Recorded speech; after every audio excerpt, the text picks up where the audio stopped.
Thank you guys. Thank you all for joining me today on today's and this week's Tuesday tip at 2. I'm excited. I'm going to just dive right on in. Welcome. It is me, Danielle J. Mitchell, your up-and-coming queen of real estate, and I'm here to share with you. I'm going to be talking about how to navigate through Zillow, Trulia, Realtor.com, and there's so many more home search apps that are out there. Okay. But so thinking of content today to talk about, I was like, a lot of times what I find when working with clients, depending on, everyone's different. But one of the common things that can come up when dealing with buyers is that a lot of buyers like to take it upon themselves to search for homes. Okay. Which is fine. Which is fine. But I want to make sure that you are equipped if you're going to go rogue on how to search for homes properly and effectively. Okay. Especially if you are an active buyer. Buyer. What do I mean by that? You're one who is pre-approved. You are pre-approved. So you have your savings in line. You have your pre-approval. You already talked with the mortgage company. You know the amount that is your budget. And so you know where you want to look, all that good stuff. If you are a passive home peruser, this is still helpful to you. So please share this. Okay. Please share this because I think it's going to be some really helpful tips, no matter where you are, whether you're a buyer, whether you're an investor, whether you're somebody who's looking to get an income property, like a rental or something to flip. This is going to be good information that can help you be successful in doing some independent searching. Now, I want to give this disclaimer and caveat. If you're working with a realtor, which would be me, shameless plug, but not so much. If you are working with a realtor, you should be going off of the searches that they are sending you.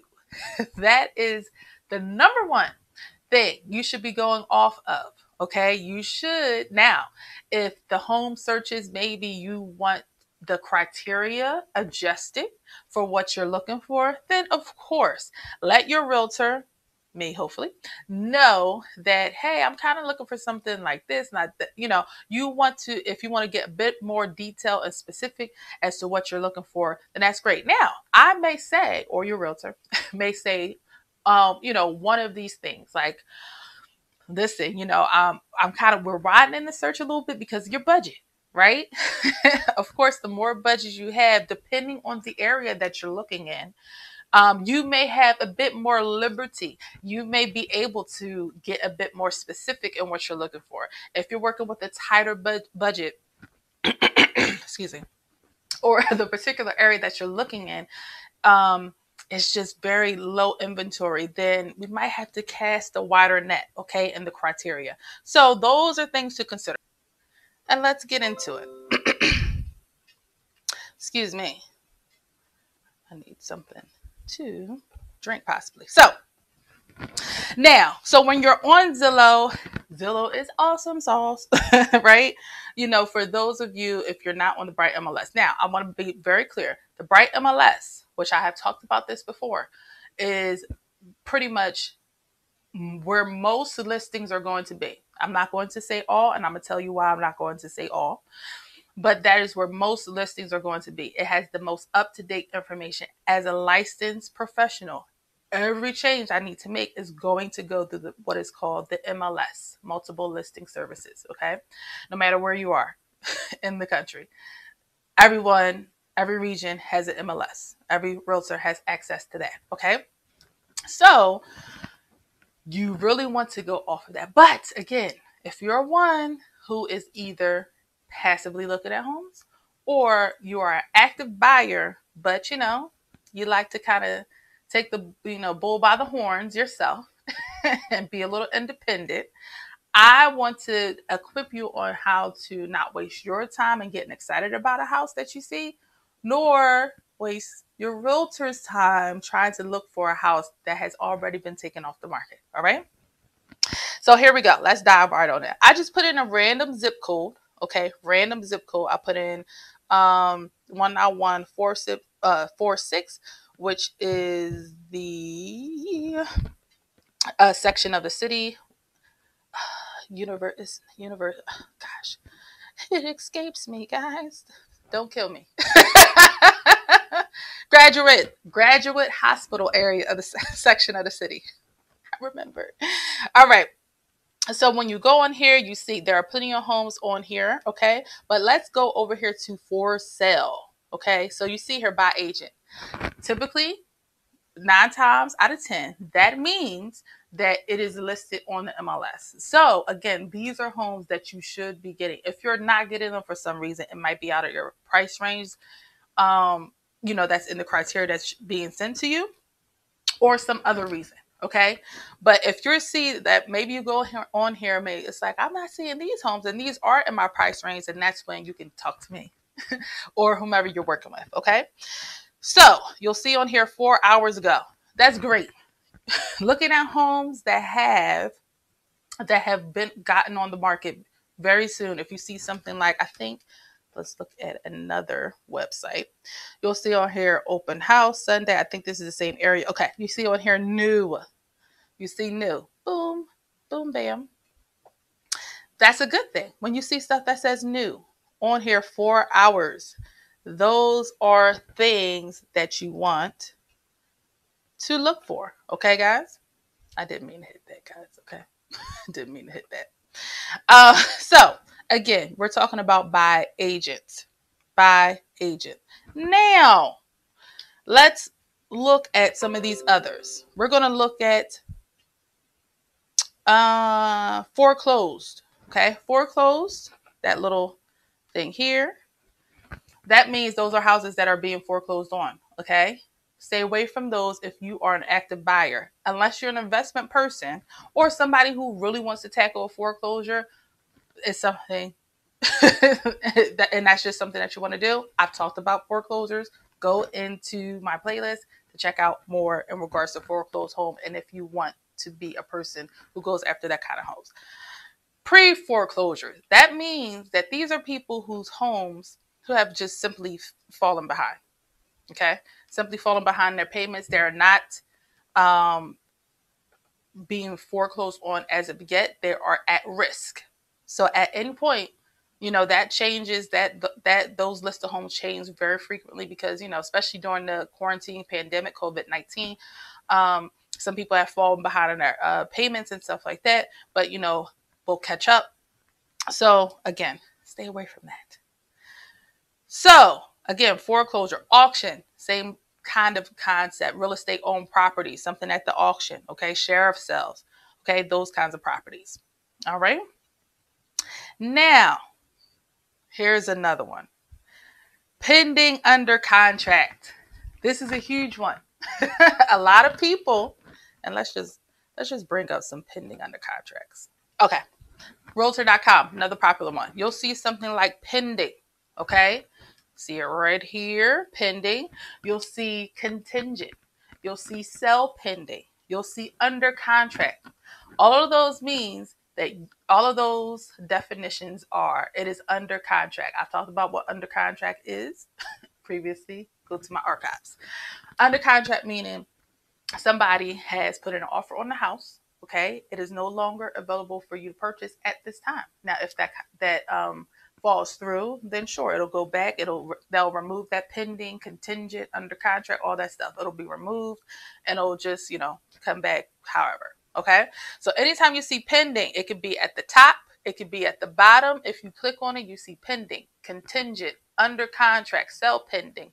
All of those words means that you cannot go see it and you cannot go buy it. All right. So we're going to move right along.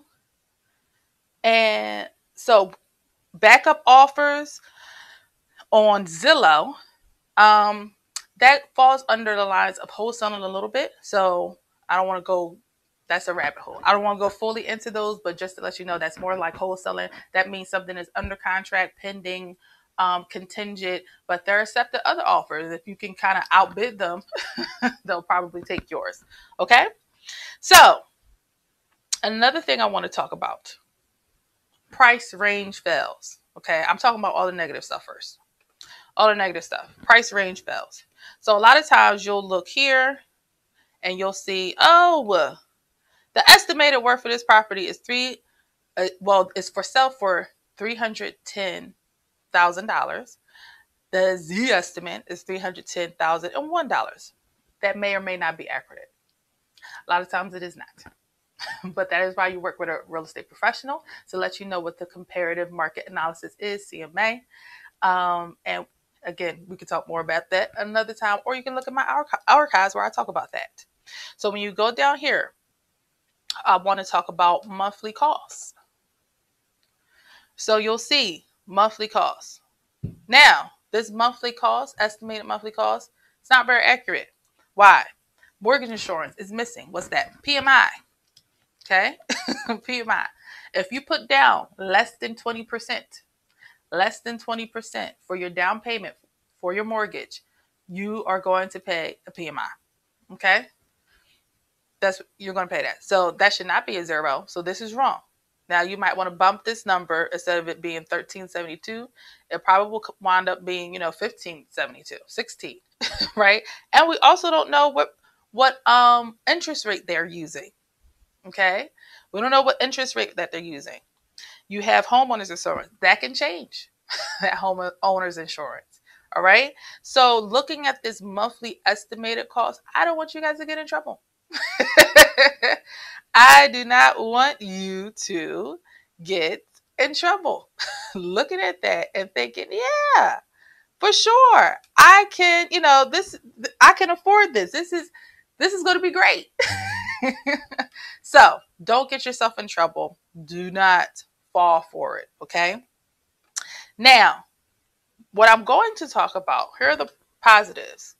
I went over the negative. It's not all bad, guys. Okay. So let's go over some positives. Oh no, where are we going here? Hi, that's me. If you could be so kind, you could go ahead and do a recommendation. Leave a review on the Zillow, because that's me. All right. So what is beneficial? And you are an active buyer, okay, working with a realtor, and they're sending you stuff. What is beneficial for you to look at is the for sale by owners and the coming soons. Okay, for sale. Now, on the MLS, you are getting coming soons. Okay, you are getting the coming soons. But again, if you're a person that just wants to, look at stuff yourself, it is beneficial for you to look at coming soons and for you to look at for sale by owners, particularly. Why? For sale by owners, okay, are people, these are homes that are not listed in the MLS. These are people who are selling the homes on their own.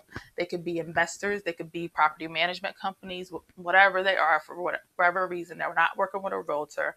It's not on the MLS. So I'm not privy to them unless I go on here like you would. Okay. And a lot of times I'll look on Zillow at for sale by owners for my clients to see if there's anything out there for them, especially when it's a low inventory in that particular area. Okay. What do you want to look for in a for sale by owner? I'm going to show you. Coming soon, of course, you want to keep abreast of what's coming soon because you want to get, again, it's a seller's market. So you want to know immediately when something is about to come on. You want to watch it. You want to watch it. I talked about this before in another Tuesday Tip of Two, where I talk about how to attack an aggressive seller's market. So coming soon is a great strategy when you're looking and you're not seeing stuff that, look good to you, or you're keep losing out on homes. Okay. So keeping an eye on coming soon is very important. So you can get the running start on properties. But let's go ahead and go to this for sale by owner. I don't know if there's any. Okay. There is one in the neighborhood. What are we looking at with for sale by owners? Of course, you want to read it. You want to look at the picture, see if it's nice. A lot of times these are for sale by owners. So a lot of times they don't have pictures. Some do. Some, put up their stuff and it looks great and it looks, awesome. Others, it just looks however it wants to look. Okay. One of the things that you want to look for is the description. Okay. So it says it's an as is sell. new construction, lockbox, all that good stuff. Okay. A huge thing that you really want to look for, and I don't know if I have an example of one on here, but one of the things you want to look for in that description is willing to work with buyer's agent. This is huge, right? So if you come across a for sale by home, you're like, oh my gosh, I see the pictures. It's a beautiful house. I love it. You want to check to see if they're willing to work with a buyer's agent, because what does that mean?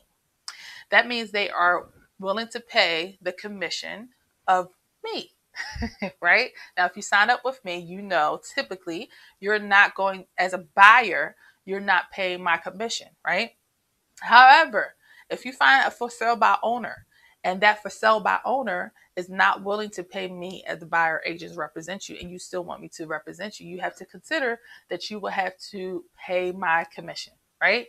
Of course, it will be in the closing costs, okay, something on the back end, but it is an additional monies that you will have to bring to the table if you were to pursue getting that house and you want me to represent you, okay? So that is one thing to consider. But you can get, there are some great for sale by own homes that are out there, you know, been on the market. This one been on the market 65 days. Some of them been on the market for a long time. Others have not. Some of them are way overpriced, but that's a whole nother thing. That's a whole nother Tuesday tip at 2. But yes, those are things to consider when you're talking about looking at a FSBO. Okay, guys? That's pretty much it. Thank you guys for joining me for today's and this week's Tuesday tip at 2. All right. So, you know, this is the part of the video where I say, if you or anyone you know is looking to buy a home, you can go to bit.ly, or you can send them this link, bit.ly/DJM console. Again, bit.ly/DJM console. If you are watching on YouTube, or if you're watching a clip of this, wherever you're watching it, I typically always have that link on my social media posting. So you can just click that hyperlink and it will send you to a page where you just type in your information and we can set up a time to chit chat about it. Okay. I hope that was helpful to you. I hope that it you know, helped to give you some insight on how to search for homes. Of course, if you want more details in regards to that, again, contact me below. Okay. Thank you so much for joining me. I ran through that kind of fast, but I did it so that you guys would call me if you have more questions or shoot me an email, send me a message. Thanks again for joining me for today's and this week's Tuesday tip at 2. Remember, there's no place like home. There's no place like home buying. And I will see you guys next week. Please share. Bye.